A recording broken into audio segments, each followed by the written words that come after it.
Hi everyone, welcome to the channel Miss Storyteller this side, and today I'll be explaining to you the episode number 8 of the K-drama Moon Lovers. So without any further delay, let's get into it.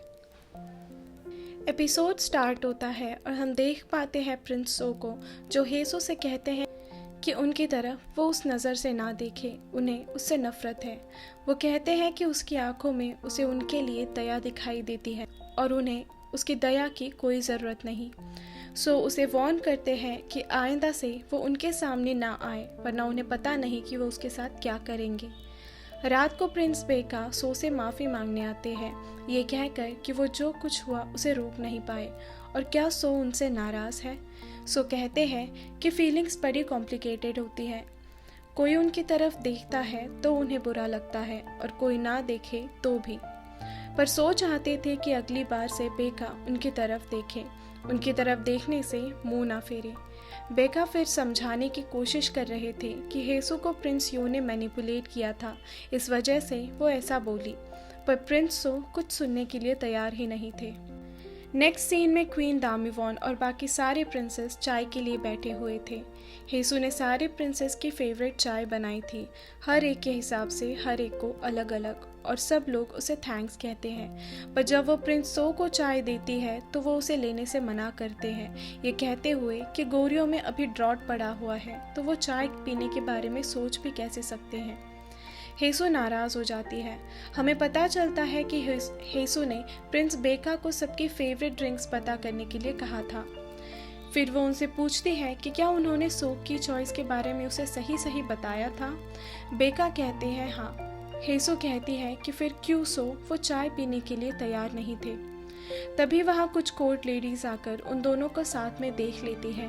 बेका हेसू के पास जाकर उसके कान में कुछ बताते हैं। वो कहते हैं कि ये पनिशमेंट है तुम्हारे लिए सो को मना न पाने के लिए। ये कहकर प्रिंस बेका वहाँ से हंसते हुए चले जाते हैं। कोर्ट लेडीज ये देखकर बहुत जेलस फील करती है और हेसू को नीचे गिराकर उस पर कपड़े डाल देती है। तभी वहाँ लेडी ओ आकर ये सब रोकती है। फिर वो हेसो को पनिशमेंट देती है। वो उसके हाथों पर एक एक बुक रखी जा रही थी और वो हेसो को 4 घंटों का टाइम देती है, वो बुक पकड़े हुए सोचने के लिए कि उसकी क्या गलती थी। हेसो नोटिस करती है कि लेडी ओ खाने में बस पॉरिज खाती है। वो उनसे पूछती है कि वो ऐसा क्यों करती है। लेडी ओ कहती है कि अगर वो ज़्यादा चटपटा खाना खाएगी तो उन्हें चाय के टेस्ट के बारे में पता नहीं लगेगा जो कि उन्हें सर्व करनी होती है। फिर वो कहती है कि आज जो उसने किया उसकी वजह से कोर्ट लेडीज़ के बीच में झगड़ा शुरू हो चुका है और वो नहीं चाहती कि उसकी वजह से वहाँ कोई भी परेशानी हो, इसीलिए वो हेसो को सारे प्रिंसेस से दूर रहने को कहती है। नेक्स्ट सीन में हेसो को एक चिट्ठी मिलती है जिसमें लिखा था वॉशिंग होल। वो समझ जाती है कि प्रिंस वूक ने उसे वॉशिंग एरिया में मिलने बुलाया है। दरअसल रेन रिचुअल के कारण वूक को दामिवॉन पैलेस से दूर रहना पड़ रहा था, इसीलिए वो हेसो से डायरेक्टली बात नहीं कर पाए। हेसो रात को उनसे मिलने जाती है। वो कहते हैं कि चेरियोंग ने उन्हें बताया उस जगह के बारे में। वहाँ वो दोनों बात कर रहे थे, तब वो बताते हैं कि अभी रेन रिचुअल होगा, अगर उसके बाद बारिश हुई तो किंग कुछ फेवर्स देंगे, जिनमें से एक था कि वो एक कोर्ट लेडी को सर्विस छोड़ने की इजाज़त देंगे और वो उसके लिए हेसू का नाम लेंगे। हेसू कहती है कि वो विश करेगी कि बारिश हो। फिर वो वूक के कंधे पर सर रखकर उनके साथ वहाँ टाइम स्पेंड करती है। नेक्स्ट डे हेसू क्रोन प्रिंस के लिए बैटलफील्ड में जाने से पहले कुछ मेडिसिन्स लेके जाती है। उन्हें कुछ हिदायतें देकर वो जाने लगती है। तभी कुछ कोर्ट लेडीज उसे पकड़कर क्वीन यू के पास लेकर आती है। उसे ले जाते हुए सो देख लेते हैं। क्वीन हेसू से प्रिंस की कंडीशन के बारे में जानकारी उगलवाने की कोशिश कर रही थी, तभी वहाँ लेडी ओ आकर उसे बचा लेती है। लेडी ओ कहती है कि रेन रिचुअल की वजह से किंग के घुटनों में दर्द था, उसके लिए वो दवाइयाँ थी और उनके उसूलों के हिसाब से किंग के बारे में बताना मना है। क्वीन कहती है कि इस लड़की को ही क्यों भेजा जिससे पैलेस में आए कुछ दिन भी नहीं हुए। लेडी ओ कहती है तो फिर क्या वो खुद चली जाती, क्या उन्हें पसंद आता ये। क्वीन गुस्से में वहाँ से जाने लगती है। तभी लेडी ओ हेसू को अपने हिसाब से पनिशमेंट देने की बात कहती है। बाद में जब लेडी ओ हेसू को डांट रही थी तब हेसु उनसे बहस करने लगती है। लेडी ओ ये सह नहीं पाती और उसे फेस पर स्लैप कर देती है। हेसु की आंखों में आंसू आ जाते हैं और वो पूछती है कि उसने इतना भी क्या बुरा किया है। लेडी ओ कहती है कि वो उसे अपनी याद दिलाती है जब वो भी उसी की तरह थी, नादान और किसी पर भी भरोसा करने वाली। फिर अचानक लेडी ओ के पेट में दर्द होने लगता है और वो नीचे गिर जाती है। जब उन्हें होश आता है तो हेसु उनके लिए पॉरेज लेकर आती है और वो उन्हें अपने हाथ से पॉरेज खिलाती है। वो अब उनसे गुस्सा नहीं थी क्योंकि उसे पता था कि लेडी ओ उसकी परवाह करती है, इस वजह से उसे डांटती रहती है। नेक्स्ट सीन में रेन रिचुअल शुरू करने के लिए किंग तेजो टेम्पल में गए हुए थे, पर उनका शरीर अब ये सब झेलने के काबिल नहीं था और क्रोन प्रिंस भी अभी तक बैटलफील्ड से वापस नहीं लौटे थे। इसीलिए अब बाकी प्रिंसेस में से किसी एक को ये रिचुअल करनी थी।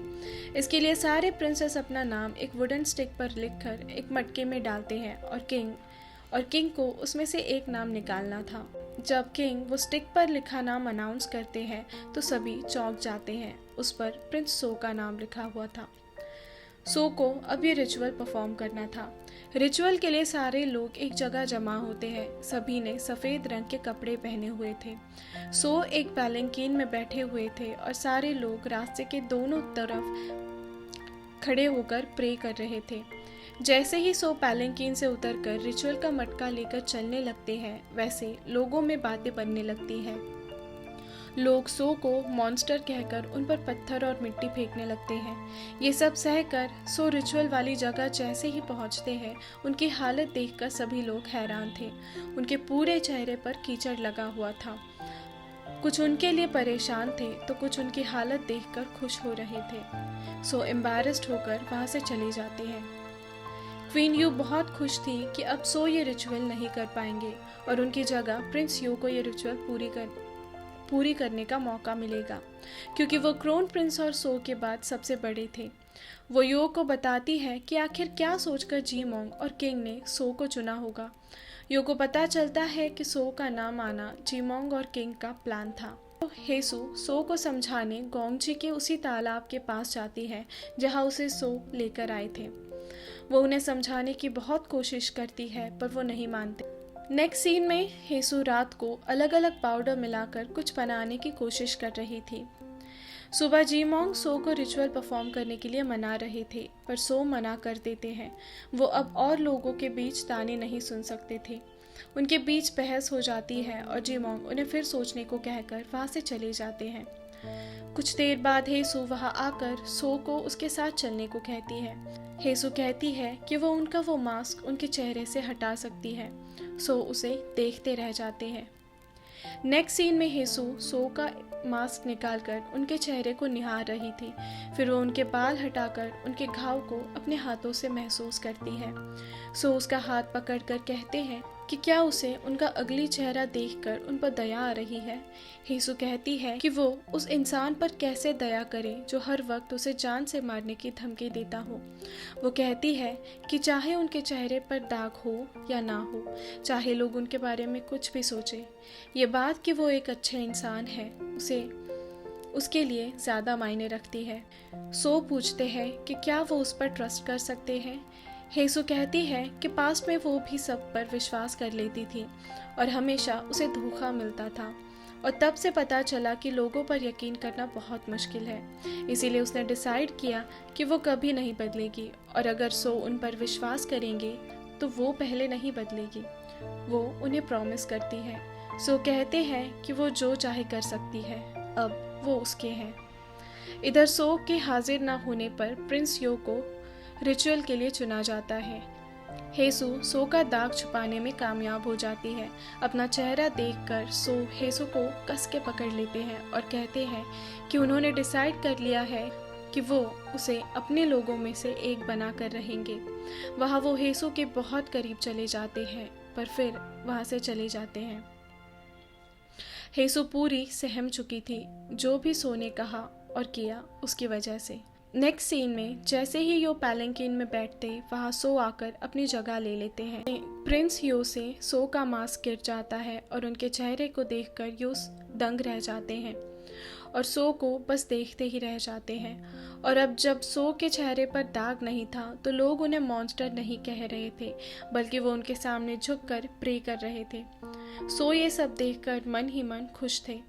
जैसे ही सो रिचुअल वाली जगह आते हैं, उन्हें देखकर फिर एक बार सब शॉक थे, क्योंकि अब उनके चेहरे पर कोई मास्क नहीं था, कोई दाग नहीं था। वांग वूक हेसू की तरफ देखते हैं और फिर सो की तरफ देखते हैं और वो सोच में पड़ जाते हैं। सो रिचुअल करने के लिए ऊपर चढ़ते हैं और पीछे मुड़कर हेसू को देखते हैं।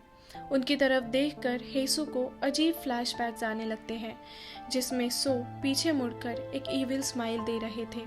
वो घबरा जाती है। फिर रिचुअल जैसे ही ख़त्म होती है, वहाँ बारिश होने लगती है। सब लोग खुशी से झूम उठते हैं, क्योंकि ये एक अरसे के बाद वहाँ बारिश हुई थी। सो मुस्कुराते हैं और यहाँ ये एपिसोड ख़त्म हो जाता है। उम्मीद करती हूँ आपको ये एपिसोड की एक्सप्लेनेशन पसंद आई हो। If yes, then do like the video and comment down below for your suggestions and subscribe the channel. See you soon.